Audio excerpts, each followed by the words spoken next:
지난 주간에 큰 사건이 있었습니다. 바로 특별 새벽 기도회가 있었습니다. 아닌가요? 사실 제가 전하려고 했던 말씀을 하나님께서 다 엎어버리시고 다시 주신 말씀들이었습니다. 그리고 그 한 가지 주제로 묶었어요. 그 집에 가보라. 그 집에 가보라. 거기에 다 묶었어요. 그러면서 120명 정도의 성도들이 매일같이 나오셔서 기도를 해주셨습니다. 마치 초대 마가의 다락방에 120명의 성도들이 모여서 기도함으로 역사가 일어났던 것처럼 그렇게 자리를 지켜주셨고 거기에 은혜를 주셨습니다. 가만히 보니 3명 중에 1명 정도는 참석을 하셨어요. 그러나 평화의 가족은 3명 중에 나머지 2명도 평화의 가족입니다. 그래서 이 귀한 놀라운 사건이 일어난 이 말씀을 그냥 지난 특별 새벽기도 때 은혜가 있었어 이렇게 하고 지나가기에는 아닌 것 같고, 우리 평화교회의 가족 공동체로서의 그 말씀을 다시 공유해야 되겠다. 또 이미 들었던 분들도 그냥 한번 듣고 지나가는 말씀이 아니라 과연 내가 그것을 어떻게 적용하고 있는가? 과연 그것이 실천되고 있는가? 내게 어떠한 새로운 습관을 만들어 가고 있는가? 생각해 볼 때에 그냥 지나칠 문제는 아니었습니다. 심지어 제 마음에는 이것을 때가 되면 책으로 한번 내야 되겠다. 조금 더 손을 봐서 후기까지 넣어서 집이라는 개념도 좀 넣어서 책을 만들어서 시중에 공급해야 되겠다 하는 생각도 가질 만큼 나름의 중요한 한 묶음의 메시지였다라고 생각합니다. 그래서 좀 되새겨야 되겠다. 그리고 묶음으로 하나로 들을 때 또 다르게 들립니다. 그 묶음의 말씀들이 바로 여러분 주보에 쭉 펴시면 여기에 이 끝에, 맨 끝에 여기에 월, 화, 수, 목, 금 말씀의 제목과 본문을 여기다 넣어놨어요. 그리고 오늘 들으실 때 추가로 한 서너 가지만 더 메모를 해 놓으시면 좋을 듯 합니다. 마가의 다락방에 모인 제자들의 숫자와 같이 이번에 120명이 모여서 참 감사합니다. 마가의 다락방의 역사, 우리 본동평화교회에서 분명히 일어나게 하실 줄로 믿습니다. 불같은 역사가 정말 성령의 임재하심이 몸된 교회 안에 충만하게 일어나서 하나님이 2019년에 예비하신 은혜가 여러분이 앉은 자리에 또 나가는 자리에 역사되시기를 축원합니다. 여러분, 인생이 곤고하고 물음표로 가득한 삶은 아니신지요? 왜 이런 일이 일어날까? 왜 내 인생은 계속 맴돌고 있을까? 내 인생은 왜 이렇게 곤고한가? 나는 왜 물음표를 해결하지 못하고 있을까? 바로 하나님은 그에게 말씀하십니다. 토기장이 집에 가보라. 똑같은 농로 위에서 똑같은 토기장의 손에 의해서 용기가 만들어지고 있습니다. 그것이 용기로 제대로 만들어지기 위한 변수가 있습니다. 똑같은 손에 똑같은 농로 위에서. 그럼 변수는 무엇입니까? 변수는 진흙입니다. 흙덩이입니다. 제 아무리 뛰어난 장인이라 할지라도 그 진흙에 모래알갱이가 한두 개 섞여 있으면 돌다가 그 모래알갱이가 흠집을 만들어냅니다. 쥐익 하고 지나갑니다. 그래서 다시 만들어 보고 그래도 안 되고 또 다시 해서 3번 정도 만들어 보면 이 장인이, 이 토기장이가 이 흙은 못 쓰겠다 하고 폐기 처분을 합니다. 그런데 하나님은 절대로 우리의 인생을 포기하지 않으십니다. 계속해서 농노후에서 우리의 인생을 만드십니다. 진흙이 그것을 거부한다면 할 수 없지만 그래도 하나님은 또 갖다 놓고 또 갖다 놓고 또 만드십니다. 처음에 하나님이 인간을 지으실 때에도 진흙이 하나님의 손에 있었습니다. 그리고 인간을 지으셨어요. 처음부터 하나님은 토기장의 일을 하셨어요. 하나님은 우리 인생을 이 혼란스러운 삶 속에 던져두고 잊어버리시는 분이 아닙니다. 사랑과 진리 하나님은 뜻을 가지시고 그 계획을 가지시고 끊임없이 우리에게 찾아오시는 하나님이십니다. 더욱이 그 토기장의 손은 십자가에 못 박히신 손이었습니다. 그렇습니다. 굳어진 내가 녹아져야, 부드럽게 녹아져야 하나님 손에서 농로에서 돌아갈 수가 있는 것입니다. 하나님은 종종 우리의 마음을 녹이시는 시간을 주십니다. 모든 상황이 때로는 실패한 것처럼 보입니다. 가정의 문제, 경제의 문제, 여타의 문제들로 인하여 내 인생이 마치 산산이 부서지고 정말 깨지고 그러한 것 같습니다. 그러나 그 시간이 오히려 농로 위에 올려질 수 있는 시간이 되고 있다는 것입니다. 그냥 올리지 않잖아요. 이기고 이겨서 그래가지고 반죽을 해가지고 농로 위에 올리잖아요. 하나님이 나를 주무르고 계시는 거예요. 나를 주님의 발로 밟으셔서 나를 만들고 계시는 거예요. 땅에 묻혀서 사람의 발에 밟히는 굳어져 가는 흙으로 남기를 원하십니까? 계속 사람들의 밟혀서 이 세상의 습관과 이 세상의 사고방식에 계속 밟혀서 굳어가는 인생이 되기를 원하십니까? 아니잖아요. 농로 위에 올려진 것이 선택받은 자의 복입니다. 이 농로 위에 올려진 진흙이 그것을 깨닫지 못하고 저는 이렇게 말할 것입니다. 나는 왜 그렇게 맞아야만 되나? 왜 내 인생을 계속 때리고 계십니까? 왜 그렇게 나를 어지럽게 만드십니까? 나는 지금 정신이 없습니다. 나는 내 모습 이대로가 좋은데 왜 나를 자꾸 다른 모양으로 만드십니까? 아니, 날카로운 칼이 왜 내게 들어와서 나를 깎고 있습니까? 왜 나에게 그런 아픔을 주십니까? 하나님이 나를 그 농로 위에 올려놓아 오셨는데 도리어 나는 그 농로에서 탈출하고 싶어 하진 않습니까? 나는 이 고난과 이 역경 속에서 그냥 무조건 나와야 되겠다고만 생각하고 있지는 않습니까? 하나님은 말씀하십니다. 예레미야 18장 6절 여호와의 말씀이니라. 이스라엘 족속아, 이 토기장이가 하는 것 같이 내가 능히 너희에게 행하지 못하겠느냐? 이스라엘 족속아, 진흙이 토기장의 손에 있음 같이 너희가 내 손에 있느니라. 다시 한번 따라서 하십시다. 너희가 내 손에 있느니라. 한 번 더 하십시다. 너희가 내 손에 있느니라.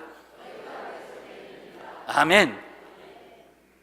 확실하시죠? 내가 하나님의 손에 있습니다. 내 인생이 하나님의 손에 있습니다. 이 토기장이의 손, 하나님의 손에 여러분의 인생을 맡기시기 바랍니다. 믿음이라는 것은 하나님의 주권에 맡기는 내 인생에 있어서 최대한의 사건이요 가장 중요한 사건입니다. 토기장이의 농로에서 모양이 만들어졌다고 그것이 완성된 것이 아니잖아요. 토기장이가 그것을 말리기 위해서 선반 위에 올려놓습니다. 생각해 봅니다. 하나님, 내 인생이 지금 앞으로 가지도 못하고 뒤로 가지도 못하고 내 인생은 마치 여기 정지되어 있는 것 같습니다. 내 인생은 뭔가를 하려고 하는데 왜 지금 마냥 이 꼴입니까? 왜 나를 이대로 두십니까? 지금 건조되고 있는 시간입니다. 새 모양으로 나를 굳혀가고 있는 시간입니다. 근데 나를 왜 이대로 두십니까? 어쩌면 그것은 기다림의 시간이요, 침묵의 시간입니다. 그러나 토기장인은 그 시간이 얼마나 필요한지를 알고 계십니다. 내가 왜 인생의 과정에서 여기에 머물러 두십니까? 왜 여기에서 훈련받게 하십니까? 너는 좀 가만히 있어라. 왜 이 훈련을 내게 주십니까? 왜 네가 앞서서 날뛰고 있느냐? 네가 날뛴다고 되는 줄 아느냐? 네가 한다고 다 되는 줄 아느냐? 너 가만히 있어라.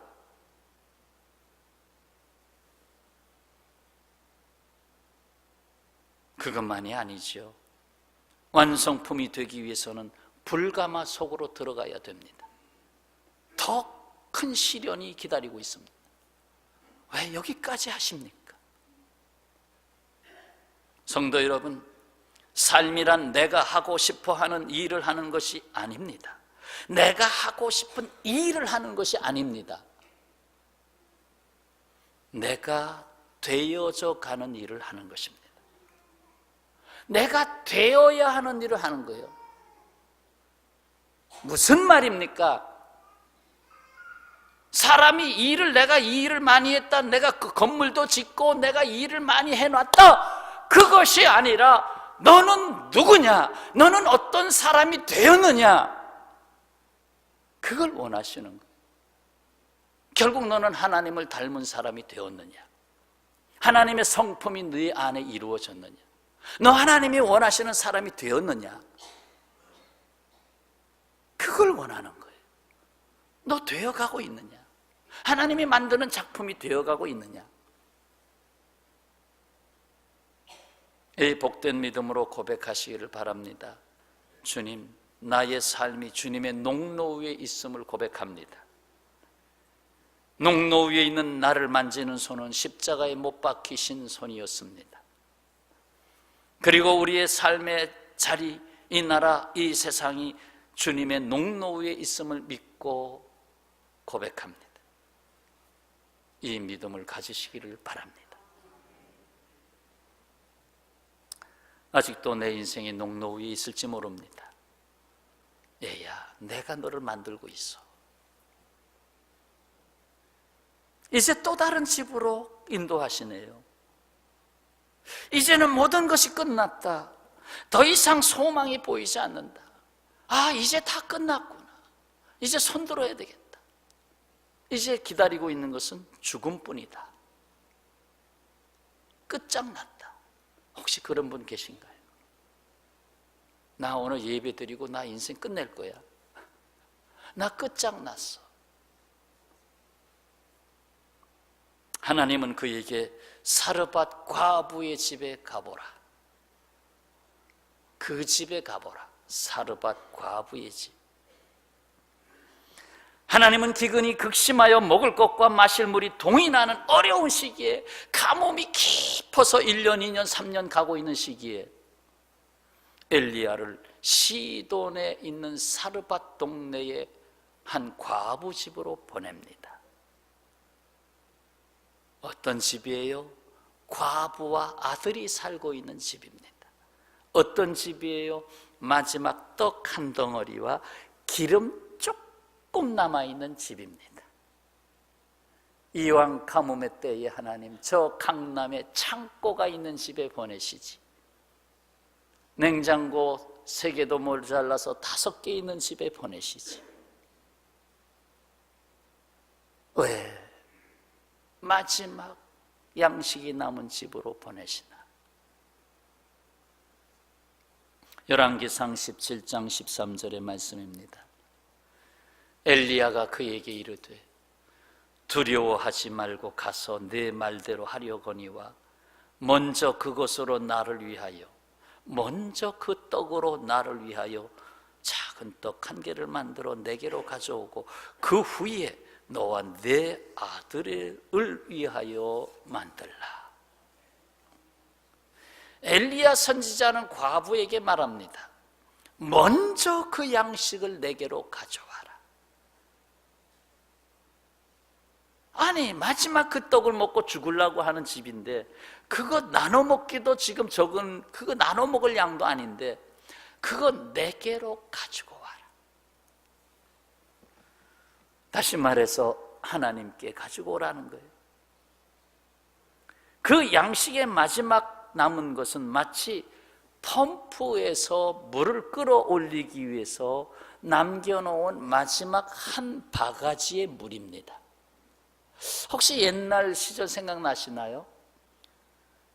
밤에 일을 다 마치고 집에 들어가서 잠을 자려고 하기 전에 펌프에 곁에는 물 한 바가지를 남겨놓습니다.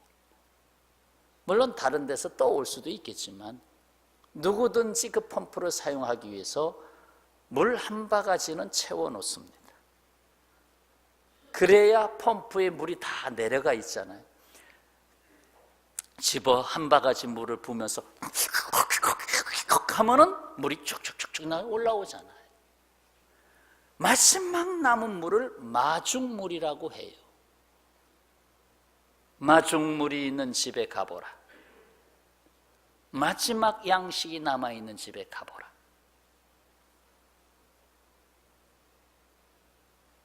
그래서 그 마지막 남은 물을 내가 포기할 때, 이건 내가 마실 수도 있지만 내가 마시지 않고 부을 때 그 다음의 역사가 일어나잖아요. 그 지하에 있는 수많은 물이 마중하여 나옵니다. 마중하여 나옵니다. 그래서 마중물이 됐어요. 먼저를 받으시고 그 후에 모든 것을 맡으시는 하나님을 우리는 고백합니다. 그래서 예수께서 이 말씀을 하신 거예요. 마태복음 6장 33절, 그런즉 너희는 먼저 그의 나라와 그의 의를 구하라.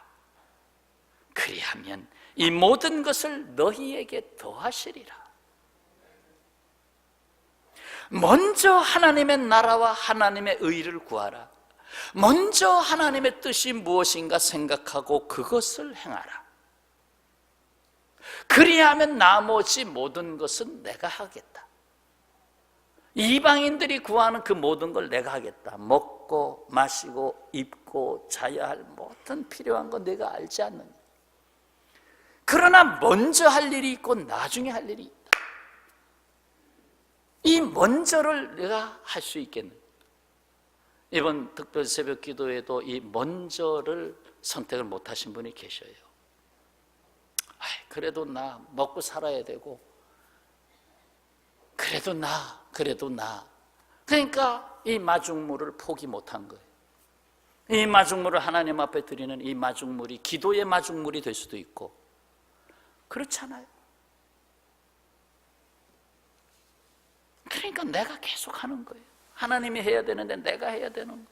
하나님이 지하수를 숨겨놓은 걸 빼주려고 하는데 너 그거 얻지 못하겠구나.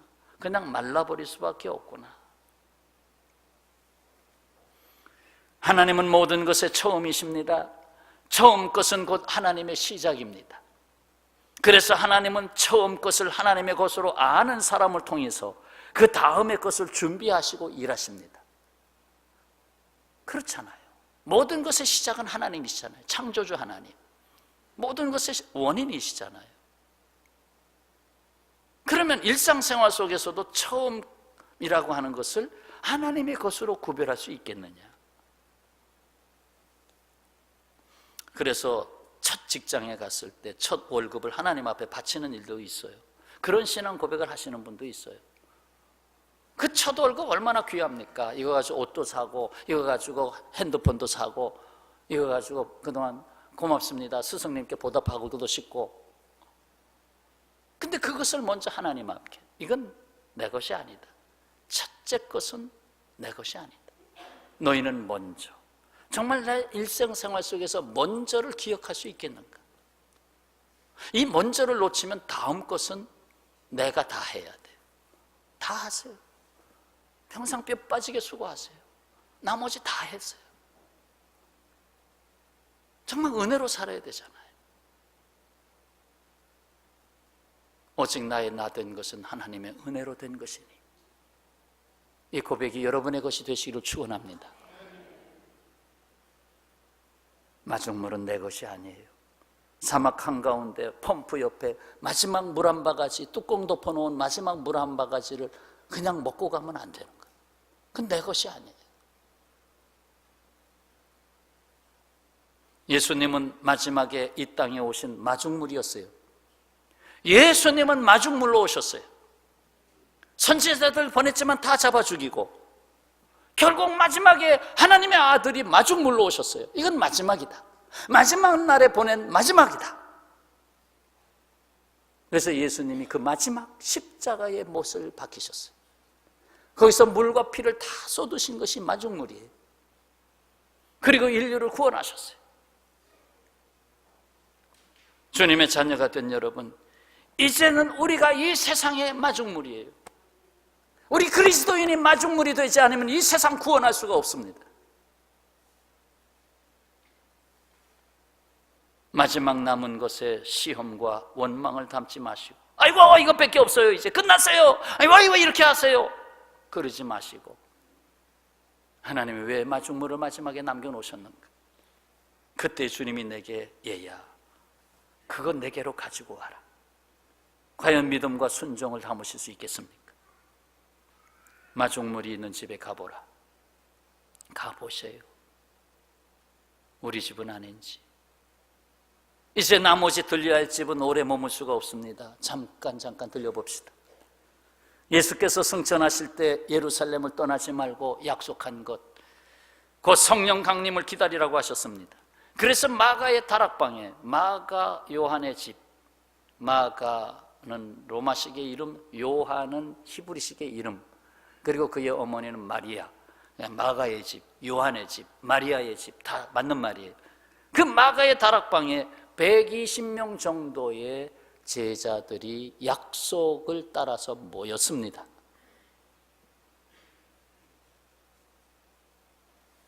마가의 다락방에는 마음을 같이하여 오로지 기도에 힘쓰는 자들이 있었어요. 마음을 같이하여 오로지 기도에 힘쓰는 사람들, 그 집에 가보니 그런 사람들이 있더라. 그 자리에 성령이 임하셨습니다. 실로 BC에서 AD로 세상의 달력이 바뀌는 역사적인 날이 되었습니다. BC, Before Christ, 그리스도 이전의 시대. AD, 아노 도미니, 주님의 해로 1년, 2년, 3년, 4년. 주님의 해로 2019년, AD 2019년. 참으로 세계사적인 사건이에요. 그저 죽음으로 가는 세상을, 닫혀진 세상을 성령이 임하시고, 기도하는 그 자리에 성령이 임하시고, 그래서 그들의 입이 열려서 세계 언어로 방언을 하고, 그래서 세계가 소통하게 되고, 이제 나가라! 그래서 세계로 향하여 나가고, 땅 끝까지 복음이 나가고, 열려진 세계가 되고, 사망의 세계가 생명의 세계로 바뀌고 하는 이 역사가 마가의 다락방 그 집에 있었다, 이 말입니다. 다시금 그 다락방으로 가야 됩니다. 한국교회와 세계 선교의 불길을 일으키기 위해서 다시 그 다락방에 가서 한 마음으로 힘써 기도해야 합니다. 여러분에게 그 다락방이 있습니까? 그 다락방은 옛날 이야기입니까? 기도 생활이 되고 있습니까? 마음을 같이 하는 곳에 있습니까? 오늘의 그 다락방을 이루는 것은 저와 여러분이 할 일입니다. 특별 새벽기도 끝났으니까 행사 끝났다. 옆 사람하고 한번 얘기해 봅시다. 끝났어요. 쉬세요. 기도 생활 그 정도면 됐어요. 쉬세요. 이벤트가 아닙니다. 삶입니다. 성령께서 임하시도록 하는 삶입니다. 주님은 또 다음 집으로 손잡고 인도하십니다. 가자. 이건 먼 집이 아니다. 너무 가까이 있다. 이 집에 가보자. 바로 내 마음의 집입니다. 여러분 각자의 마음의 집에 가보자. 내가 살고 있는 세계가 그들과 다르다는 것은, 내 마음의 세계가 그들과 다르다는 것을 말합니다. 평화의 가족 여러분, 이보다 크고 귀한 집이 없습니다. 마음의 집입니다. 마음의 집에 가보라. 바로 내 마음의 집에 한번 들어가 봐라. 그러므로 마음의 집을 짓는 일은 그 무엇보다 우선해야 할 일이며 중대한 일입니다. 마음의 집이 허물어지면, 내 마음이 허물어지면 이 세상에 어떤 집도 바로 세울 수가 없습니다. 직장생활도 재미없습니다. 가정생활도 재미없습니다. 내 마음의 집이 허물어지면 다 무너지는 것입니다. 그러므로 마음의 집이 깨끗하고 건강해야 합니다. 그래야 어떤 역경도 이겨나갈 수 있습니다. 우리의 마음은 이 땅에 있는 하나님의 집으로 설계되었습니다. 참으로 놀랍고 기쁘고 감사할 일이 아닐 수가 없습니다. 내 마음에 내 집이 있다. 하나님 말씀하는 것. 내 마음에 하나님의 나라가 있다. 말씀하는 것. 시편 33편 15절, 그는 그들 모두의 마음을 지으시며, 하나님은 그들 모두의 마음을 지으시며 그들이 하는 일을 굽어 살피시는 이시로다. 전도서 3장 11절, 또 사람들에게는 영원을 사모하는 마음을 주셨느니라. 영원성을 주셨느니라. 하나님은 이 세상의 나무를 바꾸어 심지 않으십니다. 그러나 사람을 바꾸시면 그 사람이 나무를 바꾸어 심습니다. 하나님은 오직 우리의 마음과 그 안에 있는 생각을 바꾸십니다. 운명을 바꾸고 싶다면 생각을 바꿔야 돼요. 마음과 생각의 경계선은 모호하고 마음속에 생각이 있다는 그런 학설도 있고 또 다른 것이다라는 설도 있지만 그건 덮어두겠고, 마음과 생각을 같이 생각해 봅시다. 참된 변화는 내면, 곧 마음과 생각에서부터 시작이 됩니다. 이것은 분명합니다. 생각이 바뀌면 행동이 바뀌고, 행동이 바뀌면, 그것도 66일 동안 계속하면 습관이 되고, 습관이 바뀌면 성품이 되고, 성품은 인격이 되는 거예요. 인격이 되고, 그 성품은 그의 운명을 바꾸는 것입니다.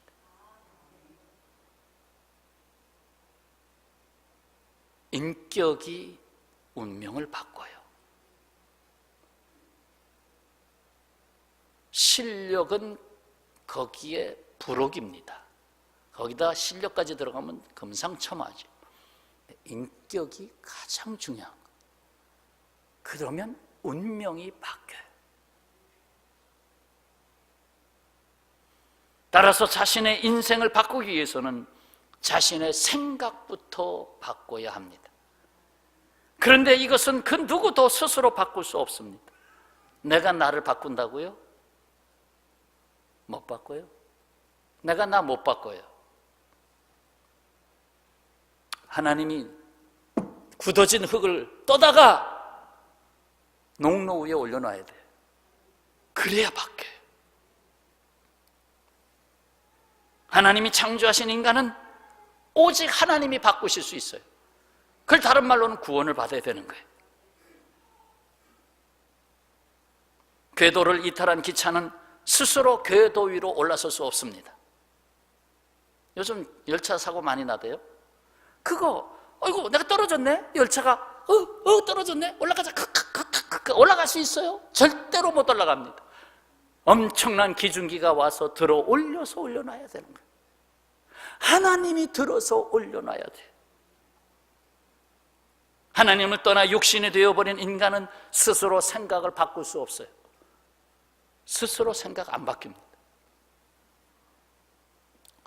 시편 94편 11절에 여호와께서는 사람의 생각이 허무함을 아시느니라. 로마서 8장 7절, 육신의 생각은 하나님과 원수가 되나니 이는 하나님의 법에 굴복하지 아니할 뿐 아니라 할 수도 없습니다. 하나님의 법에, 하나님의 진리에 인간이 굴복할 수가 없대요. 굴복했으면 세상이 이렇게 되겠어요? 맨날 법을 만들지만 되나요? 이 마음과 생각을 돌려놓기 위해서 예수께서 오셨습니다. 우리 마음과 생각이 하나님께 온전히 돌아오게 하기 위해서 예수께서 십자가에서 죽기까지 순종하셨습니다. 방법은 그것밖에 없었어요. 끝으로 주님은 이 같은 집 하나님 나라로 가보자, 하나님 나라로 가봐라, 이 같은 집에 가봐라. 다윗 왕의 말년에 남긴 마지막 말은 성령의 감동으로 하나님이 다윗의 입에 담아주신 말씀입니다. 사무엘하서 23장에 기록된 이 말씀은 메시아 곧 그리스도 예수께서 이 같은 집을 가지고 오셨다는 것을 예언한 말씀이고 찬양입니다. 그 중에 한 절, 4절 다 같이 읽겠습니다. 그는 돋눈의 아침빛 같고 구름 없는 아침 같고 비 내린 후에 광선으로 땅에서 우미 돋는 새풀 같으니라 하시도다. 여기서 그는 예수 그리스도를 말합니다. 다윗이 기다리고 있는 메시아 예수 그리스도를 말합니다. 실로 예수께서는 어둠이 가득한 세상에 돋눈의 아침빛같이 오셨어요. 그래서 캄캄한 세상, 정말로 희망이 없었던 땅에 새벽에 예수님이 빛으로 오셨어요. 십자가에 못 박으라 외쳤던 예루살렘 성에 긴 밤이 지나가고 사흘째 되던 새벽에 부활의 광명이 왔어요. 메말랐던 땅에 단비가 내리고 우음이 돋는 새풀같이 새 생명이 왔어요. 메마른 땅에 다 죽어가고 시들어 죽어가고 물 한 모금만 있으면 거기에 단비가 내렸어요. 늦은 비가 내렸어요. 새 생명이 일어났어요. 바로 예수 그리스도, 바로 하나님의 나라가 온 것입니다. 때가 찼고 하나님의 나라가 가까이 왔으니 회개하고 돌아오라고 말씀하고 있습니다. 이를 위해 주님은 교회를 탄생시키셨고 세상의 생명의 빛이 되라고 하셨습니다. 예수께서 친히 오셔서 이 약속이 이루어졌음을 요한복음 8장 14절에서 친히 전하셨습니다. 예수께서 또 말씀하여 이르시되 나는 세상의 빛이니 나를 따르는 자는 어둠에 다니지 아니하고 생명의 빛을 얻으리라. 생명 빛을 묶으세요. 생명의 빛을 얻으리라. 우리는 이 같은 집, 곧 하나님 나라의 백성으로 살고 있습니다. 우리는 이 같은 집, 하나님의 나라를 세우는 왕 같은 제사장의 삶을 받았습니다. 교회가 존재하는 이유는 하나님의 나라를 온 세상에 선포하고 하나님의 나라를 이루기 위해서, 그래서 교회가 존재하고, 그래서 내가 존재하고, 그래서 복음을 땅끝까지 전파하라는 말씀입니다. 다윗은 이 목적을 위해서 탄생했습니다. 하나님은 말째 아들 그를 선택하고 왕으로 세우셨습니다. 그래서 하나님은 다윗 왕이 하나님의 마음에 맞는 하나님의 나라를 이루려고 하는 헌신을 보았습니다. 마지막에 다윗은 성전까지 지어 드리려고 했던 그것을 하나님은 받으셨어요. 그래, 그거는 받겠다. 그러나 성전 실제로 세우는 네 아들이 세우리라. 이에 헌신하는 다윗의 집과 그 가문에 이 같은 복을 주셨어요. 다윗이 진술합니다. 하나님이 나의 가정과 나의 앞으로 있을 후세들에게 이 같은 복을 약속하셨다. 사무엘하 23장 5절의 말씀입니다. 내가 하나님의 집에 충성했더니 이 같은 복을 나의 집에도 허락하셨습니다. 자, 5절 다 같이 읽겠습니다. 내 집이 하나님 앞에 이같지 아니하냐. 하나님이 나와 더불어 영원한 언약을 세우사 만사에 구비하고 견고하게 하셨으니 나의 모든 구원과 나의 모든 소원을 어찌 이루지 아니하시랴. 아멘. 주님은 다윗의 자손으로 오시는 걸 기뻐하셨습니다. 그래서 마태복음 1장 1절 아브라함과 다윗의 자손 예수 그리스도의 계보라. 아브라함은 복을 가지고 왔어요. 하나님 나라의 복을. 이게 진짜 복이다. 그래서 아들을 싼이라고 그러죠. 싼쉽. 하나님의 아들로 오시는 예수 그리스도. 하나님의 모든 것을 내 것으로 가지고 오신 예수 그리스도. 아들은 상속자죠. 싼쉽, 아브라함. 그리고 다윗은 왕이에요. 다윗 왕, 킹쉽, 킹. 왕 중 왕으로 오신 예수 그리스도. 그래서 아브라함과 다윗의 자손 예수 그리스도. 여러분, 우리는 한 주간 이 같은 집들을 순리했습니다. 토기장이의 집, 마중물이 있는 사르밧 과부의 집, 마음을 같이하고 오로지 기도에 힘쓴 마가의 다락방, 너무 가까이 있는 내 마음의 집, 그리고 예수 그리스도께서 이루신 이 같은 집, 하나님의 나라. 여러분, 주님은 지금 우리에게 어떤 집에 가보라고 말씀하십니까? 오늘 5가지의 집을 순례를 했어요. 2시간이 넘도록 설교한 내용을 오늘 30여 분 동안에 요약을 해드렸어요. 저는 새벽기도 나온 성도만 우리 교인이 아닙니다. 함께 가야 되기 때문에. 다음에 또 목사님 다음에 특별 새벽기도 저 안 나갈게요. 왜냐하면 그 다음 주일에 또 종합해 주실 거죠? 안 해드립니다. 이번에는 정말 해드릴 수밖에 없었어요. 신년 초고 같이 가야 되니까 해드렸어요. 다음 4월달 특별 새벽기도에는 여러분이 참석하십시오. 주님이 내게 주시는 말씀이 있어요. 이 세상 그렇게 호락호락하지 않을 겁니다. 오직 말씀을 붙잡고 갈 수밖에 없어요. 그리고 기도해야만 해야 돼. 영적 부흥 그냥 옵니까? 따라서 하십시다. 영적 부흥은 나로부터. 내가 없이 어찌 영적 부흥이 되겠습니까? 나로부터. 영적 부흥은 나로부터.